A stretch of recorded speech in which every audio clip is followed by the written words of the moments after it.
this class, I would ask you to subscribe to the channel, give your like, and leave your comment. Hi people, I hope you're doing fine. Today in our class, we will talk about a very interesting subject, is formal and informal English. So let's start talking about formal English. Formal English is used in serious texts and situations. For example, in official documents, books, news reports, articles, business letters, or official speeches.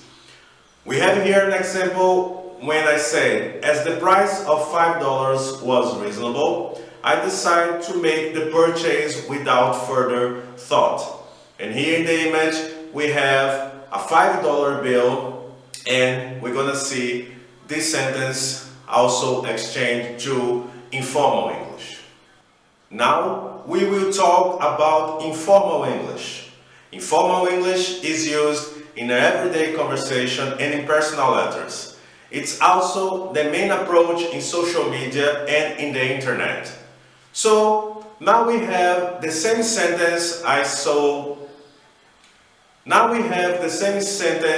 I showed you before, but now in the informal way. It was like $5, so I was like, okay.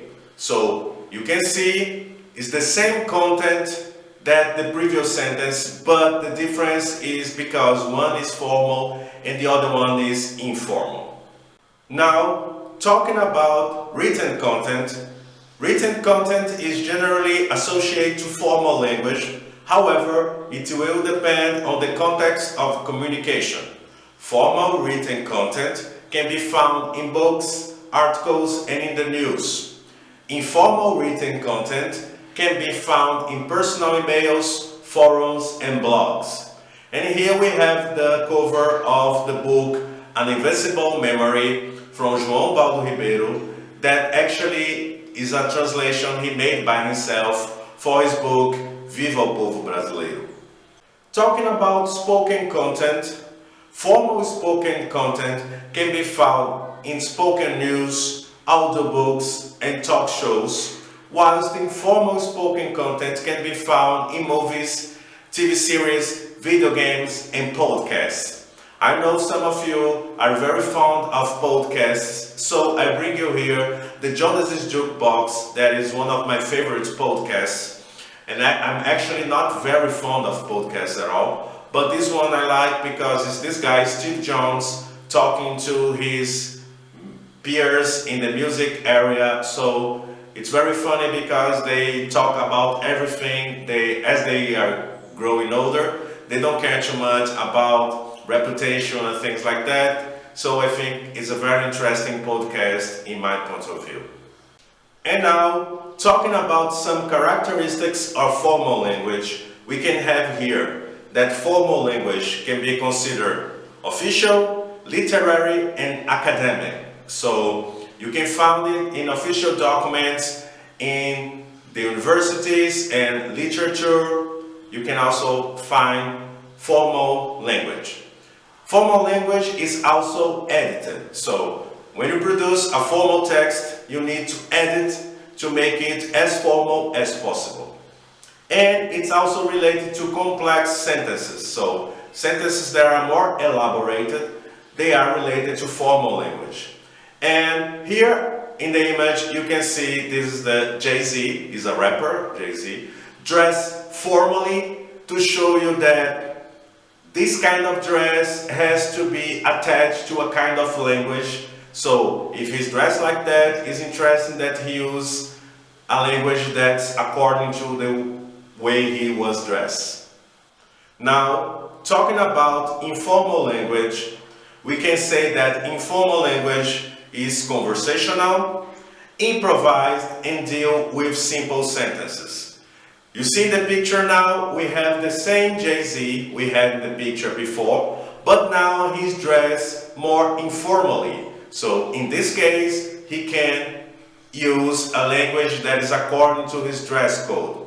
And actually, this analogy of dress is very interesting because For example, you typically don't go to the beach with suit and tie, right? Because this is not the typical clothing you use in that place. So it's the same with language. So you have to find the right variety of the language in the place and the context you are using it. So the same we see with clothes, we can see with language too. Here to finish our class about formal and informal language, I bring you here Redman talking about language. Redman is a rapper and he's giving an interview to a group called Montreality, where he said, a lot of people don't know how to meet people, talk to people, switch up. They don't know how to be,